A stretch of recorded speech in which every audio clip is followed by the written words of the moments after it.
ahead and get started. And we're going to talk about, and actually I might bring you in too to talk about Pence Okay. if later in the show. So, and let me, okay, we'll just start. Al, scoot over just a little bit. There you go. All right, Center get, in the center. All right, that looked good. get cozy. All right. And adjust that microphone just a little bit. Yeah, if you don't mind helping over there, Jason. Yep. That way, that way. I would say come this way as much as you can. Okay. Let me turn my phone off. Hold on.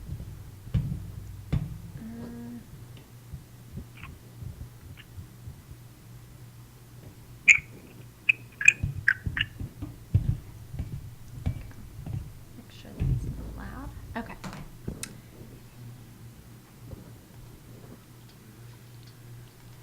Let me get back up. Actually, we don't want it in front of your face. I think that's about good. I think they're good dropping it down when she sits up. Mhm. I think. Okay. But you can see everything else. Mm-hmm. Hold on 1 second. I'm gonna make sure I have the.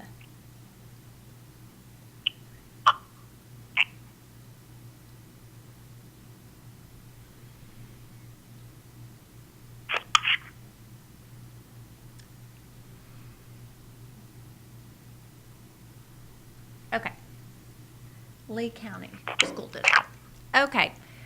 We're ready. Are you ready, Rebecca? Well, I think so. I can't hear you very well, but I'm not sure exactly why. It's because we have you on speakerphone. Okay, that's what I was sort of thinking. Okay. We can hear you fine and you're coming through the audio good, so if you can hear good enough to do the show, Okay. does that work? Yeah, and if I can't, I'll text somebody.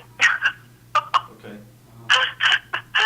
Oh. Because she can't hear us, if that was closer, you could do the mic over here. All right, swing that around. Hang on just a second. Okay.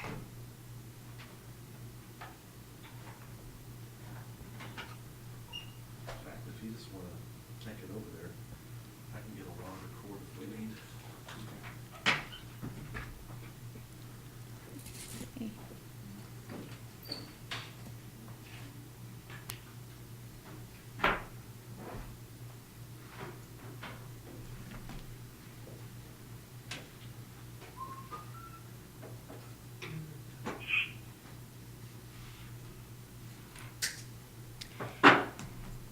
So much.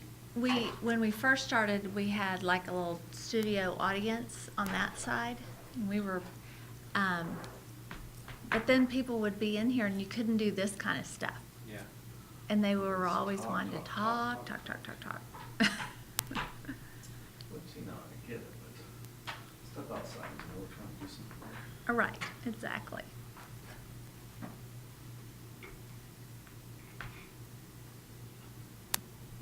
Are other people going to be calling in? Yes, or I may do, we'll do this first part. Well, the speaker's on the back of the phone, so you can just put there, you can hold it if you want. I mean, usually I hold it. There you go. Let's do like a 30-minute Okay.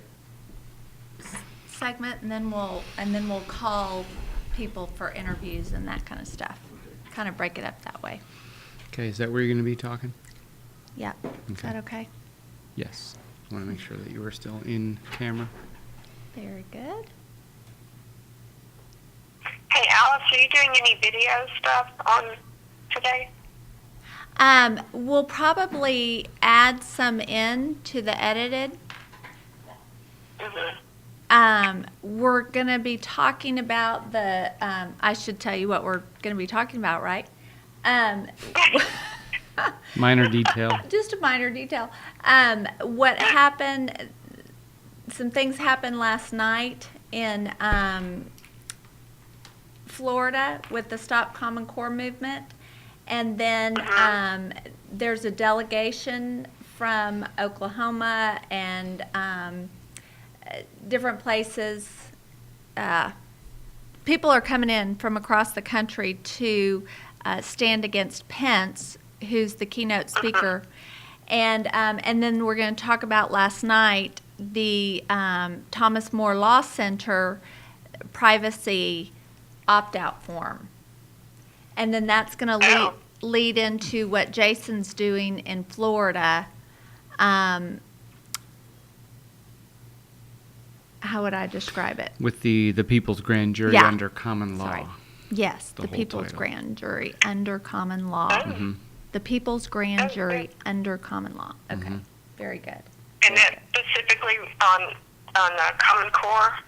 Well, no, but it Well, connects. It does connect.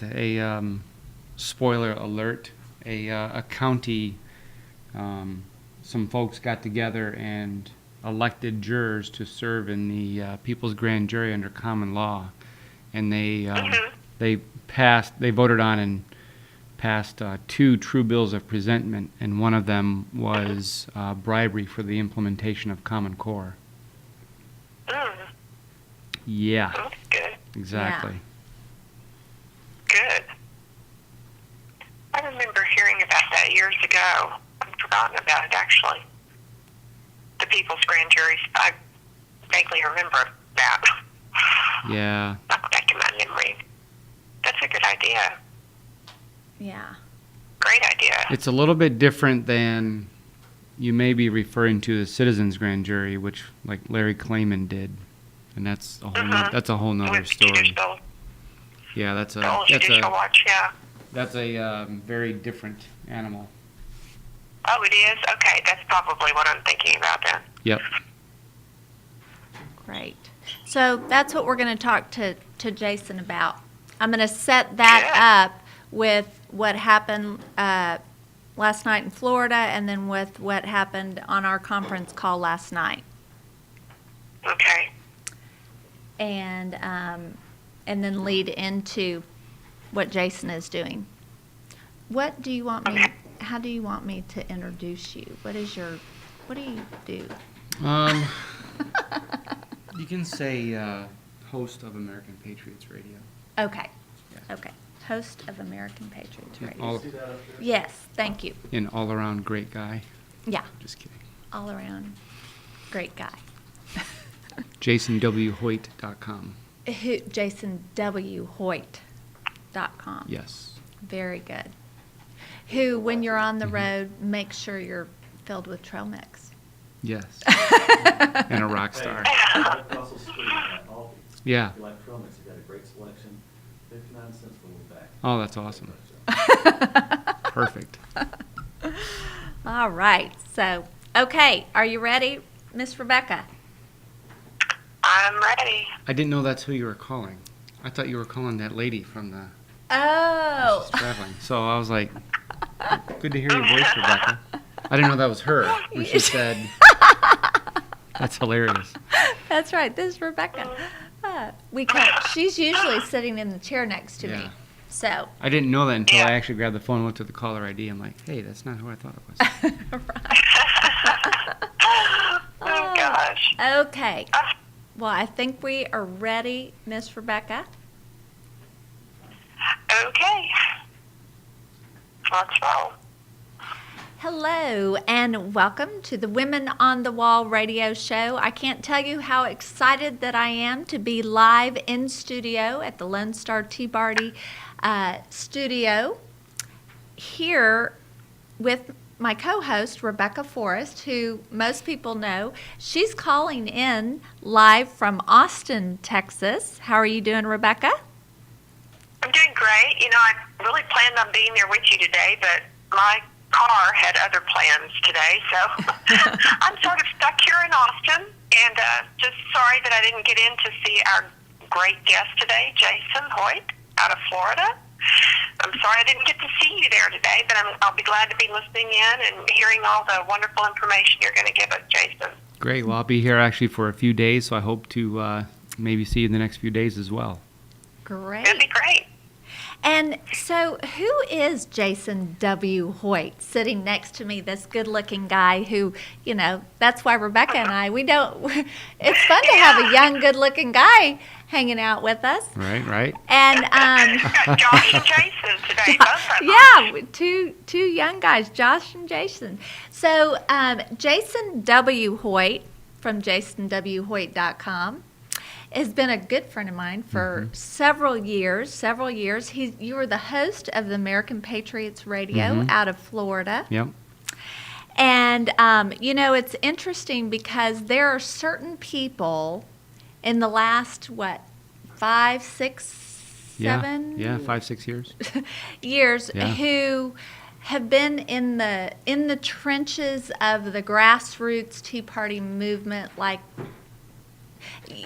it's interesting when you look at people like you and I who've known each other all these years and been on the ground in Florida, driving from city to city. Yeah. He provides all the trail mix. Right. You really get to know people, and you know where their heart is, and right. you know that they are involved in the grassroots movement because the future of our nation matters. Mm-hmm.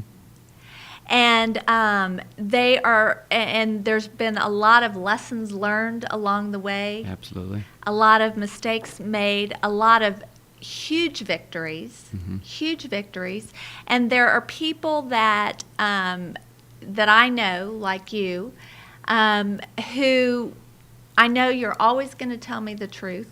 You're going to tell me when, okay, Alice, that's not a good idea, or Alice, go for it, or let's work on this together. Right. What is so cool is I'm a grassroots mom from Texas, and I know this grassroots guy from Florida. And that's what's happening in this country. Networks are being built of people who are becoming the inside track to politics, Yep. to policy, Mm-hmm. and to driving the narrative of what's going to happen in politics and policy. Yeah, I see this great awakening going on in this country, and people who were never engaged prior. Everybody kind of has that moment, and if you're watching this and you haven't had that moment yourself, maybe it's time. But that moment where you get tired of throwing your shoes at the TV because you're frustrated, you have that moment where you have to get up off the couch and say, you know what, I have to get involved. I have to get engaged. And what will probably happen is your life will never be the same.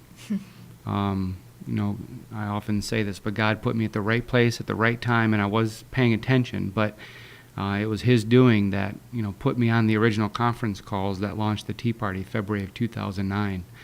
A couple dozen of us, 5 days, planned 50 events around the country. We kept doing the conference calls, kept growing more and more and more people. By April 15th that year, we had 850 events. Wow.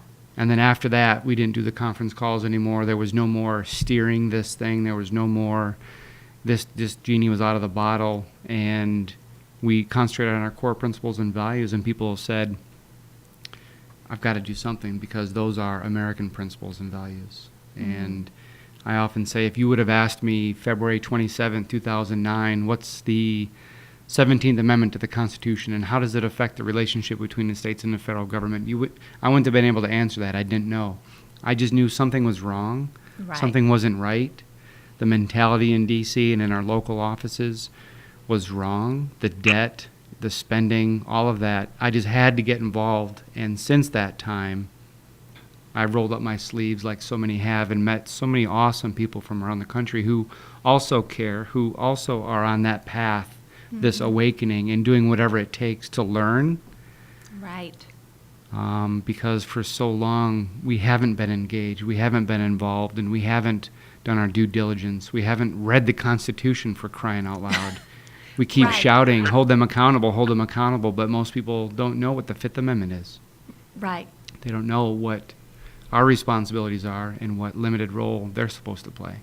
Right. So I'm honored to be here. Thank you. Well, in that, Rebecca, I know that you and I have the same kind of story, if you will. We met in the trenches, And Mhm. because you couldn't, you were the same way, isn't that right, Rebecca? You could no longer watch and not learn and Right. not act. Absolutely. Right. Of course, mine started like the day after 9/11, when all of a sudden, I was just on my knees trying to figure out what the heck had happened. And, for the first time I thought, why is our border wide open? Why have they not shut the border? And so that's what got me started. But, yeah, absolutely. Everybody's just, really woke up. We all thought the government was on our side pretty much and doing the right thing for the people, and then you find out that that's not at all the case. We were much too trusting for too long. Don't you find it interesting, too, when you do get up off the couch and you do get engaged and you do start researching and finding out the truth? One, like you said, your life never changes. But two, the PR of politics doesn't work anymore Right. because you have the inside scoop. Hmm. You can see through that facade. Exactly. No longer do 30-second commercials impact you, and in fact, they're a joke. Right. Postcards you receive in the mail are a joke. Right. They don't influence you anymore. And then you sit there and wonder, who in the world buys this stuff? Right. And you're like, well, actually, I probably used to, but I don't anymore. Well, and now what's interesting is because of this grassroots movement and that people got off the couch, we're influencing those 30-second commercials. Yeah. Yeah, they're responding to the things that, the narratives that you're driving, for Right. example. Mm-hmm. It's really powerful. And I want to start, kind of diving into some of those issues. With Women on the Wall, we take on three major issues. Rebecca was the co-founder of Women on the Wall, and really started focusing on what our children were learning on the internet, having access to, and moving into immigration. So in her focus really was that border issue and immigration. So we focus on immigration, national security, and education. And there are two major things that just happened. Whoa, I don't know what that was. That was weird. Okay, there were two major things that happened last night that the world probably doesn't know about. Right. And so we want to talk about those issues. And it's kind of ironic that Jason comes to Texas. First, let me tell people, why are you here in Texas? To record a show in studio because I heard Rebecca's car was going to give her problems. So just to fill in, I flew in yesterday, and actually the Americans for Prosperity is having their big annual summit. They're Defending the American Dream Summit in Dallas, Friday and Saturday, and I'll be there both days recording interviews in their radio room, meeting some of their speakers and a lot of the grassroots activists, and doing a lot of interviews. Great.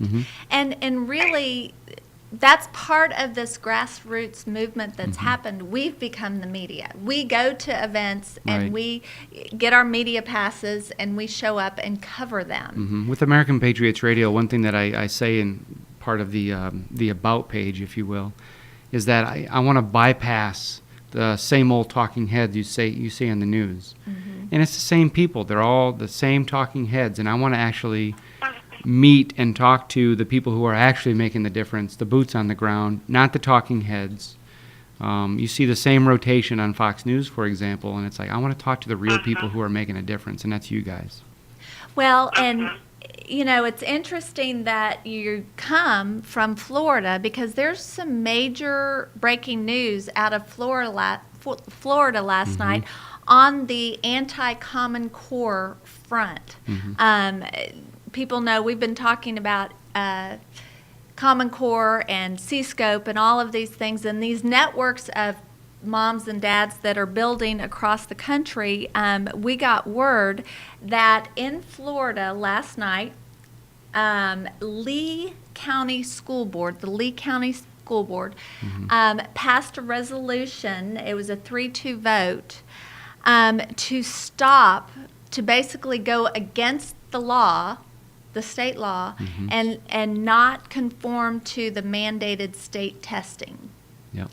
Because the mandated state testing, and especially the alignment with Common Core, because whoever controls the test controls the content. I thought we didn't have Common Core in Florida. I thought they just changed the name. Isn't that? That's and we'll get into that narrative Yeah. of rebranding and just changing the name. But I just want to read a portion of the account, and we're going to have later on Rita, a friend of mine from Florida, who was a part of making this happen in Florida. She's actually flying from Florida to Texas as we speak to attend this AFP conference. And this is her email. We won tonight at the Lee County School Board. Yahoo! No more state mandated testing. It was 3-2. It was 3-2, and the most exciting evening our district has ever had. There were over 400 people, most with red shirts showing support, crowded into the board chambers. We had a tailgate party planned, but so much media came that we just talked to the media. Groups came from left, right, and center. This was not about party. This was about our children and the kids. And at the end of the day, if I could just jump in real Yes, quick. please do. You have to, just use common sense. Forget about policy and curriculum and all that for a moment, but it's about common sense. Who cares the most about their kids' education? And that's the parents. Right. And then, who do we delegate some of that responsibility to when we drop our kids off at school? It's the actual school itself, the one in your backyard, the one in your neighborhood. It's not this far-off place in Washington, D.C. It's not this far-off place in Tallahassee, in our capital in Florida. It's actually locally. It's got to be local control. Parents have to have a say, and I'm so enthused hearing that the parents showed up. 400 people. 400 Phenomenal. people. And the testimony, they had over 40 speakers speak. And this was, when I talked to Rita on the phone earlier, she said this was so riveting. It was better than any movie she'd ever seen. There was a 7-year-old girl that testified, and then her mother testified. The interesting thing about this whole Common Core phenomenon is that all the PR and the politics and the big money that's going to support it, it's not going to work. And the sad thing is it's coming after the fact. Right. It's coming after it was already approved by all these states. Exactly. Because all these states, bought into this thing, and we'll talk about that in a little bit with Right. Bobby Jindal's lawsuit as well as the People's Grand Jury under common law. Right. What they did in Dixie County, Florida, a couple of weeks ago as well. So. And it is. It's people are beginning to stand up. So we had that happen in Florida last night. Those folks are heading to Texas for this AFP conference. Then we've had a situation, in Texas, we said no to Common Core. We got C-Scope, which is the same philosophy of education as Common Core. It's the progressive teaching strategies that have come in the back door. What's interesting is school has started, and so when I went to take my son for his first day of school, and we get the packet and the information about what his 4th grade school year is going to look like and what's happening, on the front page it says the TEKS, which are our Texas standards, have been updated, and we will be purchasing, because we've just passed an $80 million bond, and $2 million of it is set up to go towards technology. So we're now purchasing iPads 1-to-1 for all 3rd and 4th graders. The intermediate school will be getting Chrome laptops. And I was mortified because, Rebecca, you and I were in Austin at the Can I See the Solution conference and sat and listened to Jane Robbins with the American Principles Project go through how our children's personal information and data is being collected and sold to third-party entities. And that the federal government, because Obama changed the regulations on the FERPA laws, now this information can be given legally to third-party entities in the name of education research without parental consent. Go back to what you said just a moment ago. You said that they changed the regulations on the FERPA laws. They didn't change the law itself. Exactly. They changed in 1946, the APA, that's the Administrative Procedures Act of 1946, created this rule-making body, which essentially we were supposed to follow the laws Congress passes, but they outsourced their responsibilities to these unelected, faceless, nameless bureaucrats that change rules. They take a 2,000-page Obamacare bill, turn it into 10,000 pages of rules, and Obama, instead of going back to the law to change the law, he, through executive order, changes the rules. Right. Even the APA of 1946, I've heard various judges, and even Judge Napolitano says, yeah, clearly unconstitutional. Anyways, I didn't mean to digress, but it's a key thing that you said is that he changes the rules instead of changing the law. Exactly. And that what's interesting is you have to look at the strategies and tactics of the implementation of this, because this didn't just come along with Obama. I thought it was all state-led, right? PR, Right. that's their narrative. This actually, the data collection portion of it started in 2002 with No Child Left Behind. And all 50 states were given money to set up these longitudinal database systems. That was in 2002. In 2009, in the stimulus package, all 50 states got money to upgrade that database system. Texas took $18.5 million to update that database system. Don't worry, it's just federal money. Yeah. it's There's just no strings federal attached. Yeah, they just print that stuff. It does grow on trees, and they print it, and there's plenty. Don't worry about it.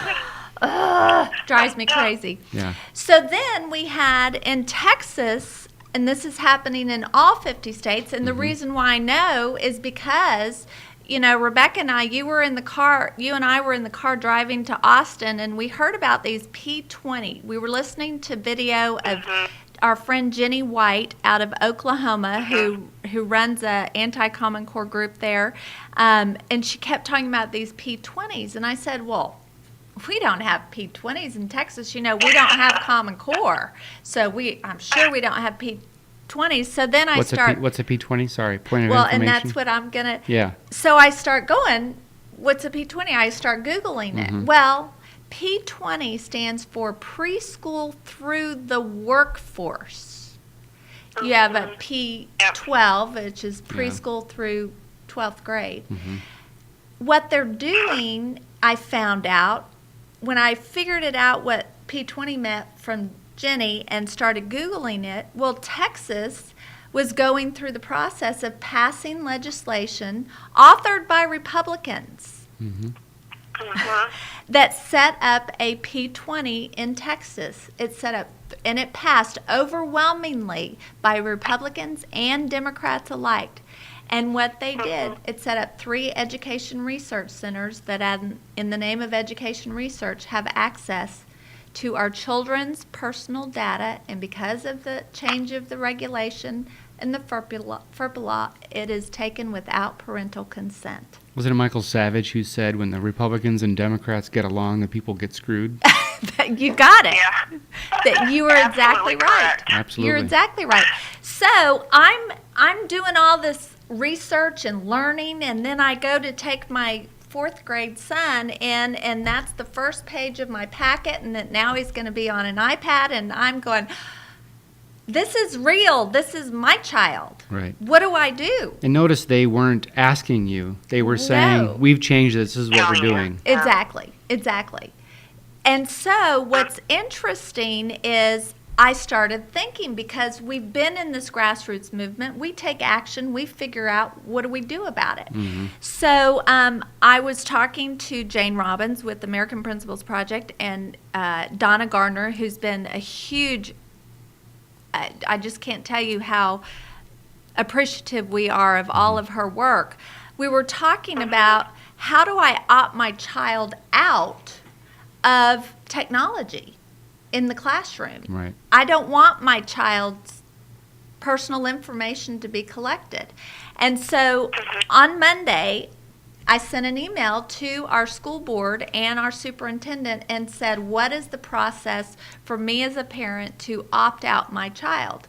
And thankfully, we've built a relationship with our superintendent and with the school board, because they know what I do. And so they immediately responded and said, yes, we can opt you out.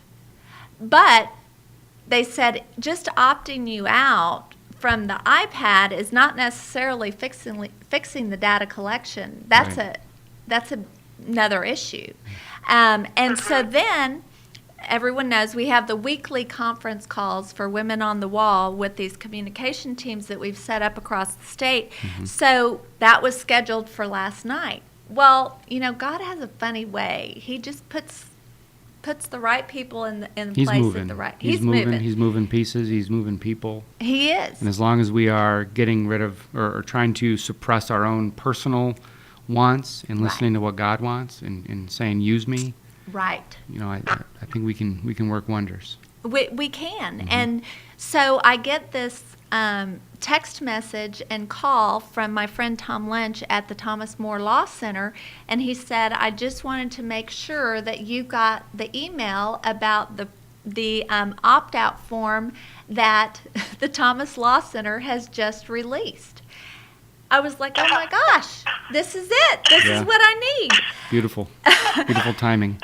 So things are happening, and so we were able to have a representative from the Thomas More Law Center on our conference call last night.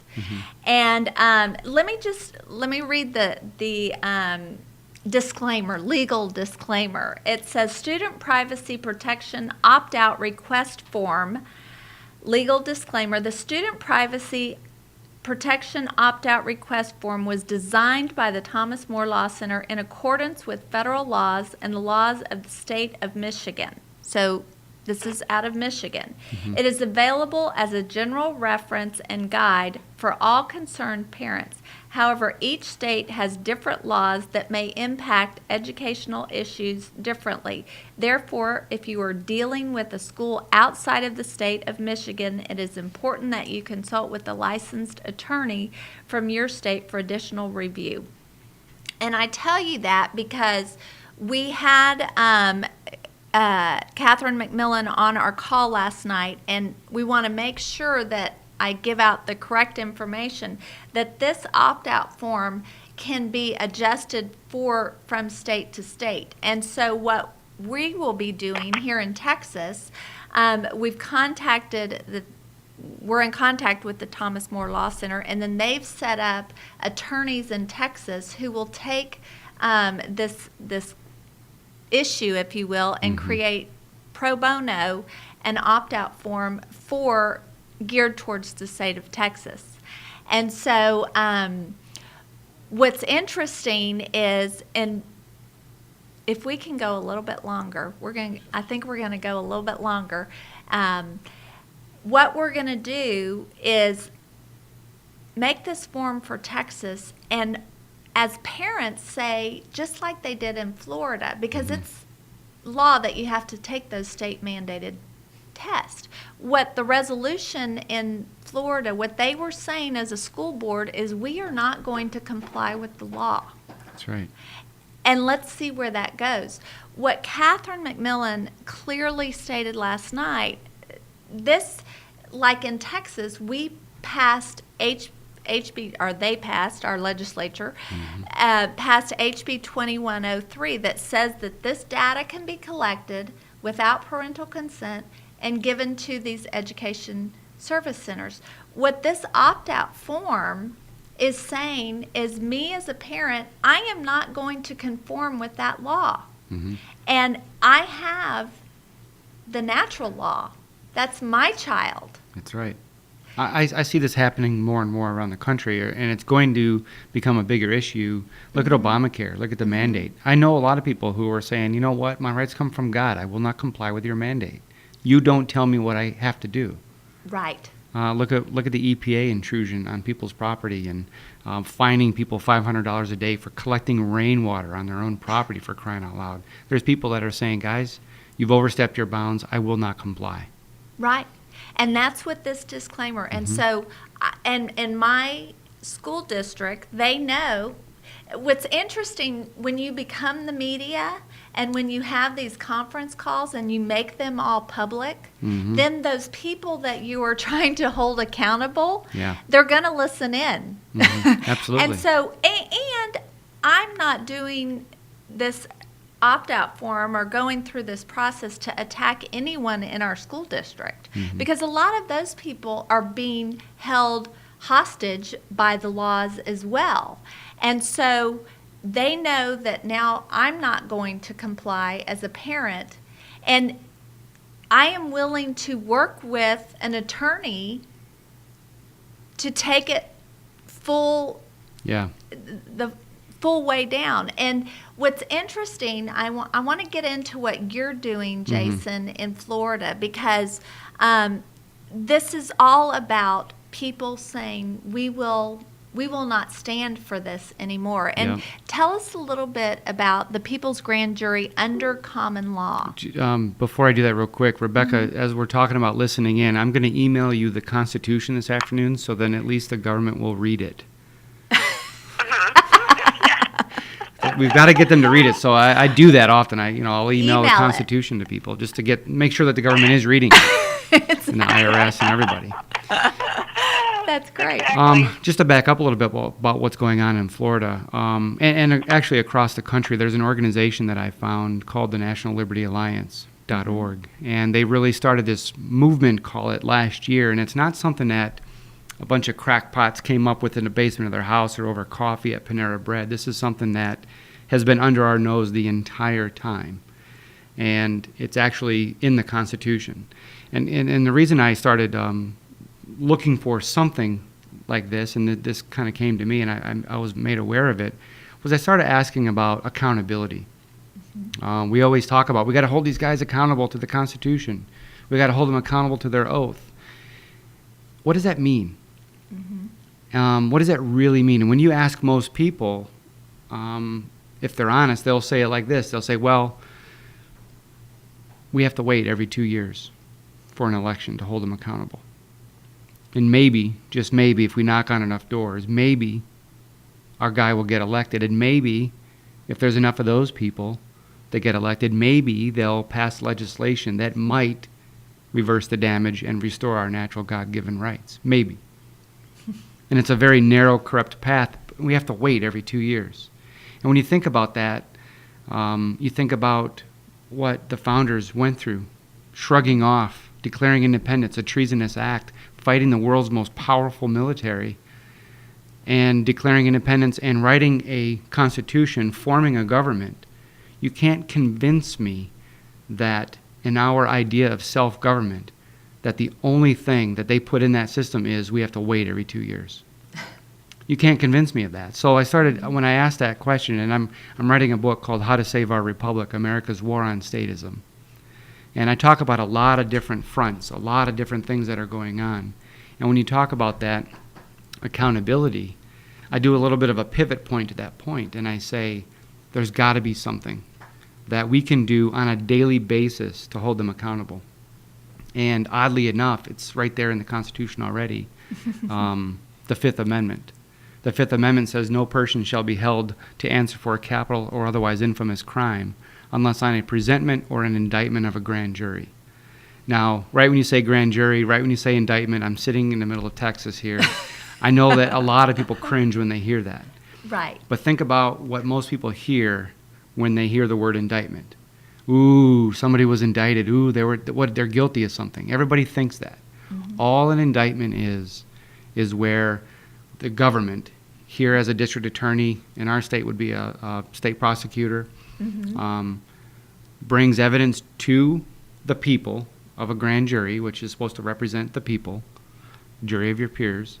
They bring evidence to them, they look at it and they say, yes, there's enough evidence there to go to trial. And then it's determined whether or not they're guilty or not. That's all an indictment is. But there's another word in the Fifth Amendment that nobody talks about. It's called presentment.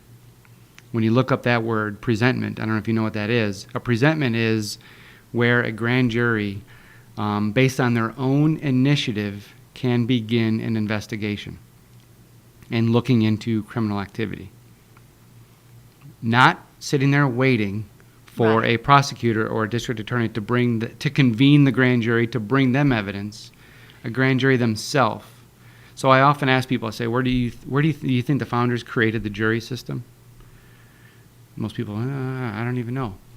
Go back to Magna Carta, 1215, section 61. They talk about the 25 barons, where the barons, the landowners, would get together, and they were that buffer between the people and the king.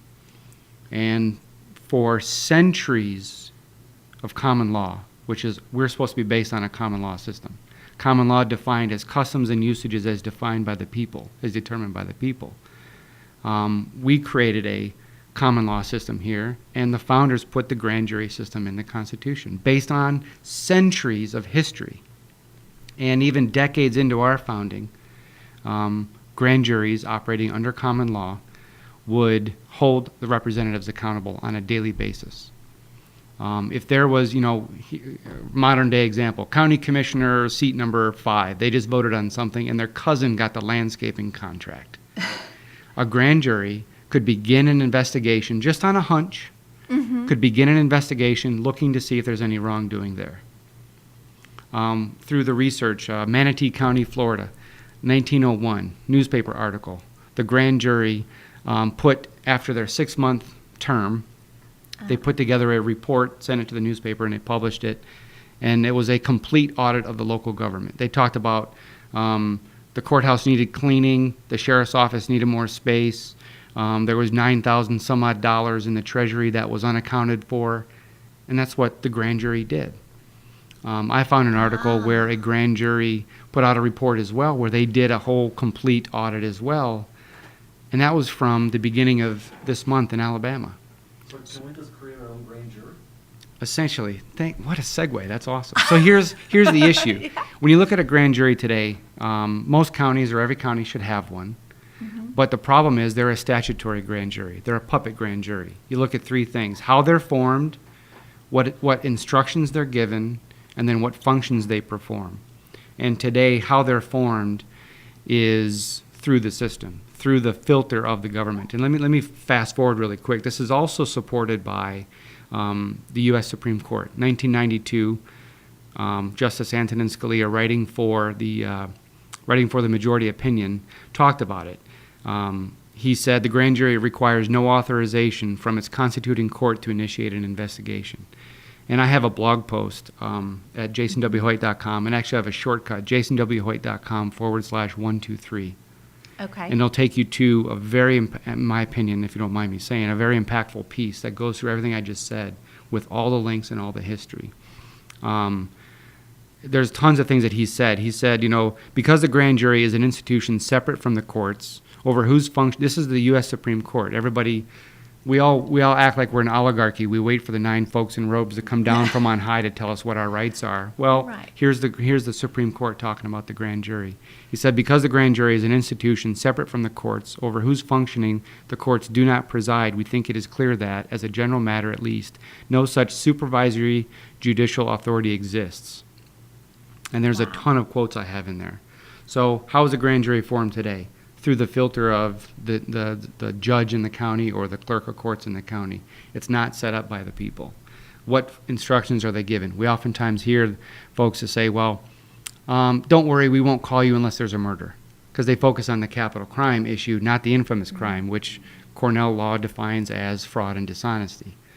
So that's another issue. So most people, if you're in a grand jury today, which is secret, nobody knows who's in a grand jury at any given time.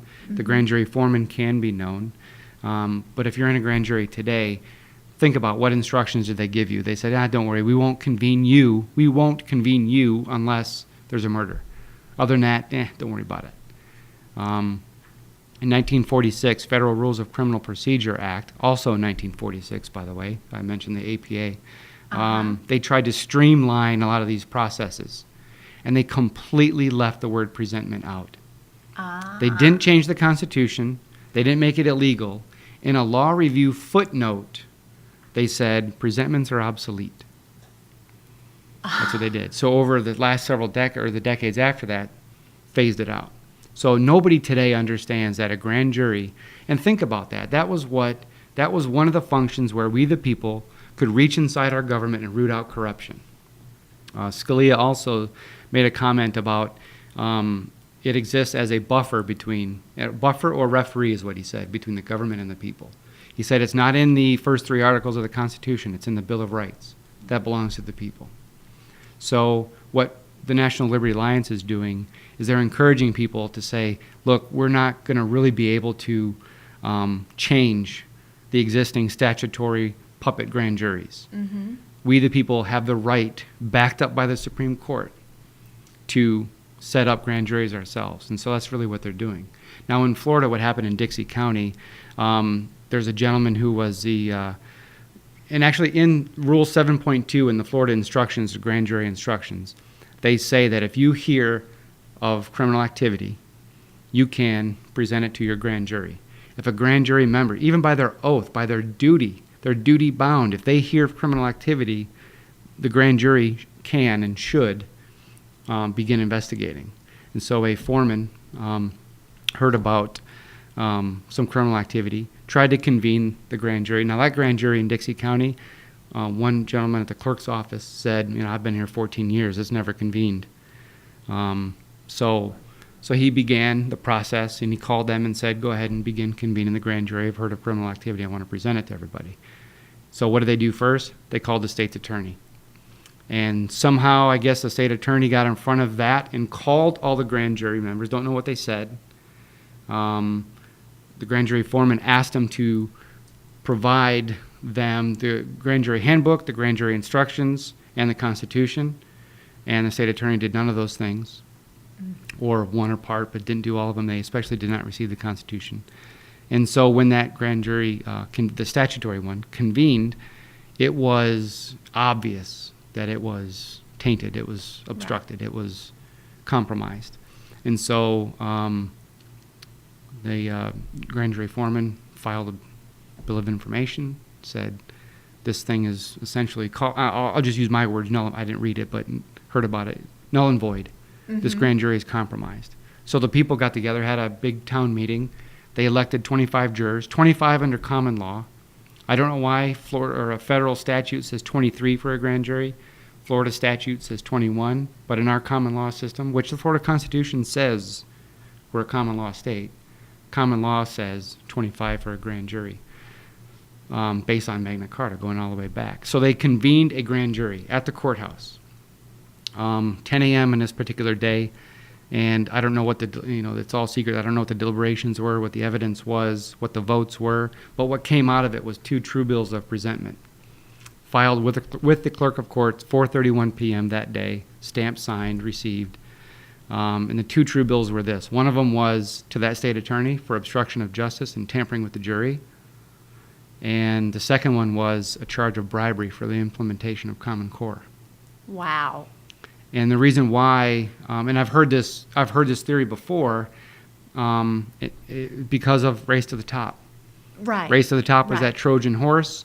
Here, take a little money, and by the way, you have to implement Common Core. And so they listed in this thing, they listed all of their local school board members, charging them with bribery. They listed the, I forget her name, the State Board of Education lady, charging with bribery. And they also listed Charlie Crist and Rick Scott, because Charlie Crist is the one that signed for it. And each year, when that Race to the Top money came, what was it, 4 years, I think, 4 or 5 years of implementation, Rick Scott and company accepted it. So it's a big deal. Parents are not taking it anymore. No. And it is bribery. The legal definition of bribery Right. involves money and changing behavior because of it. Right. I really oversimplified it, but Well, and it's interesting because when you look at Texas, there's a video of former chairman of education Robert Scott, and he talks about how when they were trying to get Governor Perry and Texas to sign on to take the money, you had to sign on to these standards, and he said, "Well, can I see them before I sign?" And they said, "Oh, they're not written yet." absolutely. Unbelievable. Unbelievable. So you've got, Bobby Jindal in his lawsuit, and I skimmed an article, and it said the Common Core scheme and all this. He didn't use the words bribery. Right. He didn't use that harsh Tough language, that language. legal language. Mm-hmm. But again, this is bubbling up. People are saying enough is enough, and I mean, it's going to happen in Dixie County. I think that was huge. And grand juries are popping up operating under common law all over the country. The National Liberty Right. Alliance says, I think it was, the last I saw was 48 states. This has begun in every county in 48 states. Wow. So what's the jurisdiction? What is the jurisdiction? Common law. Common law jurisdiction, is that what you're referring to? Yeah, I mean, if we form and they can't hear me, so I'll have to. Yeah. say something. If we form a grand jury here, Mhm. do we have just jurisdiction in Dallas County or at the state and the national level? Well, there are, in your question, to repeat your question, was what is the jurisdiction? If you do one here in the county, is it just a county grand jury? And essentially, I would say it's a county thing, but there are statewide grand juries. And in Florida, we've begun the process to convene statewide grand juries. And I know that did convene, that they did elect jurors. They did hear, and I don't know what came out of it and what has been filed yet, but I'll stay on top of that. And this is the thing. We talked earlier when we started the show about how we were those kind of moms and dads and citizens who were sitting on the couch buying the PR. And then we felt there was something not right. So we got in the trenches and started doing. And if you look at going from that couch to where we are today, where we're sitting on a radio show. We formed our own radio shows. We figured out a way to be in studio. We've figured out ways not to comply. And this is, I feel it. There is a change happening. Yes. But not the kind of change that, not fundamentally transforming America to be It's a fundamental restoration, right. That's not it. a transformation. That's exactly right. Well, Hey, Jason. go Yes. ahead, Rebecca. I just have a question. After you return the bills of presentment, what happens? I mean, where can you take that? What is the end? What can you do with it once you get that far? Well, what they did was Is there? they filed it with the clerk of courts, who received it, stamped it, and I have pictures of their stamps right here. Filed 4:31 p.m. on August 15th in Dixie County. Right. And at the presentment says these folks listed here need to be arrested and then tried for, to determine whether or not they're guilty.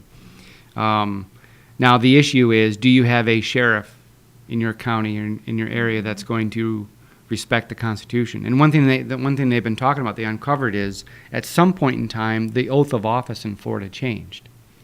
The oath of Right. office says to protect and defend, supposed to be to protect and defend the Constitution and the state constitution of Florida, but somehow at some point in time, and I'll look for that and dig that, but they changed the oath to protect and defend the Constitution of the United States, the Constitution of Florida, and the government.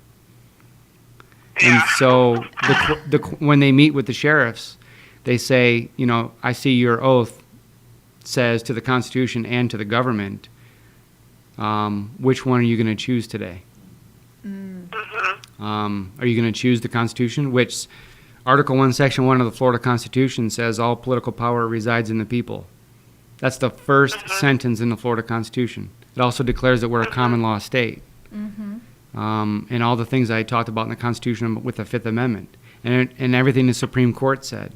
So when that clerk, if you file it and your clerk says, no, we're not going to file it, then reconvene and charge them with obstruction of justice.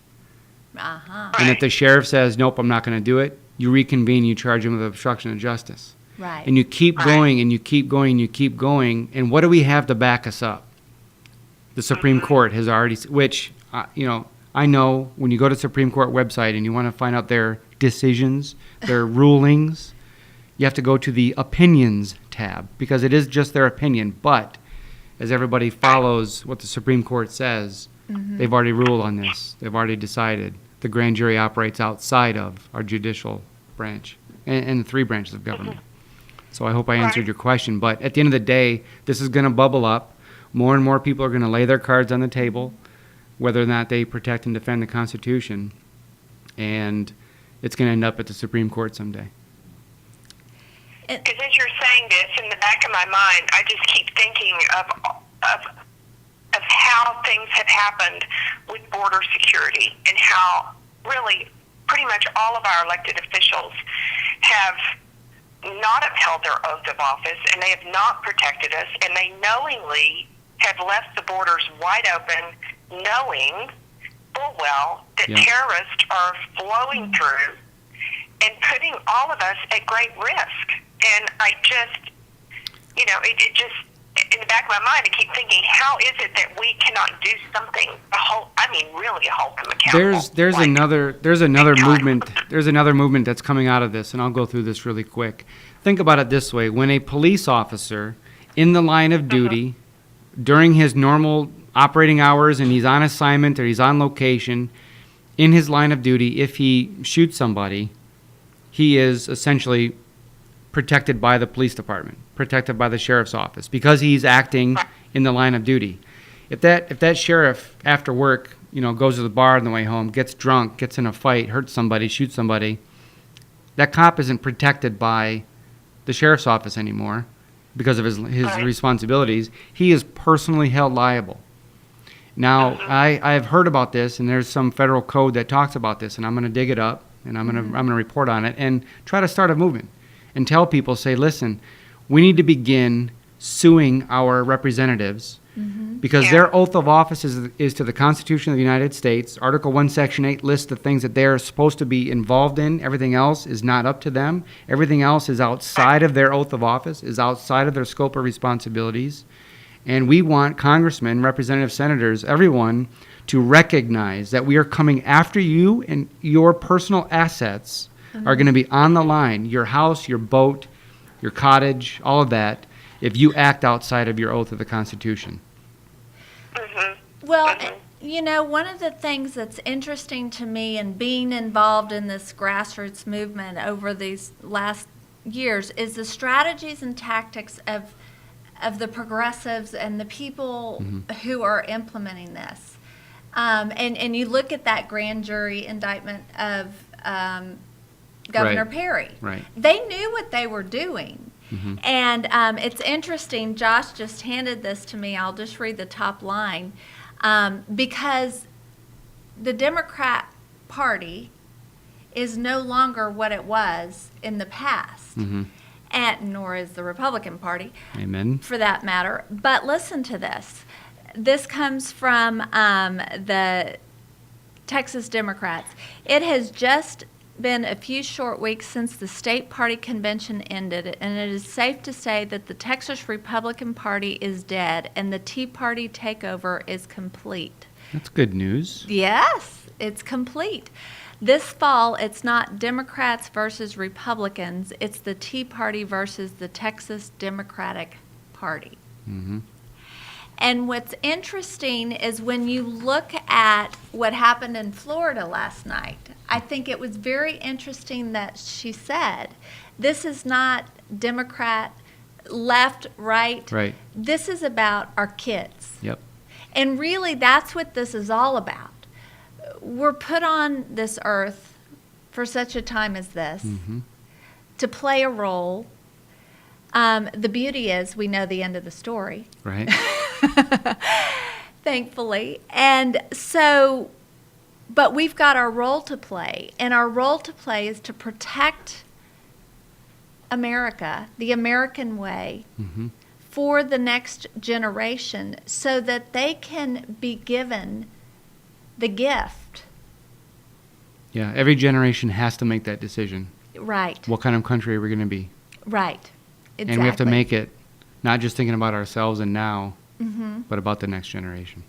And really, what's so exciting, and Rebecca, we were talking about how young and good-looking Jason is, and Josh. When you go to these Tea Party meetings, generally they're 60, 70, 80, sometimes 90-year-olds that come each week. Mm-hmm. But you look in just this radio show today, we are the younger generation. We are the younger generation, and now is the time for us to stand. Mm-hmm. And we will not comply. And I want to close out the show. There's a huge opportunity. We've got folks coming in from all across the country for this event here in Texas, the APF event. AFP. AFP event, sorry. Mm-hmm. And the keynote speaker is Governor Pence out of Indiana. And it's interesting because by all accounts, he's a conservative Republican. But on the issue Whatever of, that means anymore. Whatever that means anymore. But on Right. the issue of education, there's a lot of moms and dads from Indiana that thought that Indiana had gotten rid of Common Core. But you have to look at the strategies and tactics of the left and the progressives. They know what they're doing, and they don't have just plan A, and if it fails, they go away. They've got Right. plan A, B, C, and D. And so when Pence did a rebranding of the Common Core, he didn't get rid of it. He just rebranded it, as Mike Huckabee suggested. Right? And we look in Texas, how C-Scope was rebranded. There are moms and dads who are coming in from all across the country, from Florida, from Oklahoma, there's a delegation, to stand with those moms and dads in Indiana to let America know that Governor Pence is not what he purports himself to be. And so whatever that speech is that he's going to give, Mm-hmm. that's setting him up for the next election, the grassroots moms who know that their child today in Indiana is suffering because of the rebranding of Common Core, they're going to show up and they're going to let the world know, don't buy the PR, because we know the inside story. And, I tell the story of Dr. Peg Luxick out of Pennsylvania, which she said, why is it all these women who are out there fighting this good fight for against outcome-based education? And she said, a man, he will die for his child. He will stand in the line of fire and die. Mm-hmm. A mother will kill. Yep. And what's even worse and more deadly and more dangerous is when you get a mom and dad together Oh, yeah. who will stand up for their child and say no. Mm-hmm. We will not conform, we will not comply, and we will take it to any length we can to protect our children. Yep. And it's such a blessing. It's such a blessing to know that God is putting the pieces together and putting the network together. And Jason, I just can't tell you, I know, Rebecca, you and I have adored Jason, and we thank you. You are an official Can I See guy. Yes. You've been in front of the Can I See sign. That's right. And said, telling parents and Yeah. grandparents and taxpayers, go into your schools and say, can I see what you're teaching my child? Can I see how you're teaching my child? And can I see who's financially benefiting from the curriculum products that my child's teacher is being evaluated on. So there will be more to come on the People's Grand Jury under common law. Absolutely. And you can go to jasonwhoyt.com That's right. and follow along, and we will look forward to following you at the AFP conference here in Dallas, Texas. And we will close out the show. Rebecca, do you have any closing statements? No, just thanks, Jason, for everything you're doing. Sorry I missed you. Yeah. But look forward to seeing you soon. And Josh, thanks again for everything you do. Very good. Well, thank you guys so much for everything that you do. Oh, thank it's you. it's impactful, Oh, very much. we're making a difference. That's Thank right. you. Well, have a great day, Rebecca, and we will be back next week, same time, same place. Have a great week. Bye-bye.